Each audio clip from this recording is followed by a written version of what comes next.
राज्यभरात सध्या पावसाचा रौद्र रूप दिसून येत असून अनेक ठिकाणी नद्या ओढे तुडुंब भरून वाहत आहेत। मुसळधार पावसामुळे धबधबे प्रवाहित झालेत। ठिकठिकाणी पाणी साचल्याने सामान्य जनजीवन विस्कळीत झालंय।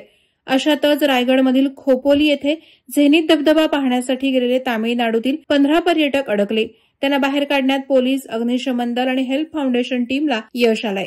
खोपोलीजवळील प्रसिद्ध झेनिथ धबधबा पर्यटकांच्या गर्दीनं फुलून गेलेला असतो। मात्र सकाळी पावसाचा जोर वाढल्याने अचानक धबधब्याच्या प्रवाहात वाढ झाली। त्याचा अंदाज न आल्याने तामिळनाडूहून आलेले 15 पर्यटक धबधब्याच्या तीव्र प्रवाहात अडकले।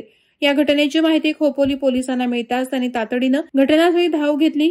खोपोली नगरपालिकेचे अग्निशमन दल आणि हेल्प फाउंडेशनच्या बचाव पथकानं तत्परतेने मदतकार्य सुरू केलं। काही तासांच्या प्रयत्नांनंतर सर्व पर्यटकांची सुखरूप सुटका करण्यात यश आलं। सुदैवानं या घटनेत कोणतीही जीवितहानी झाली नाही।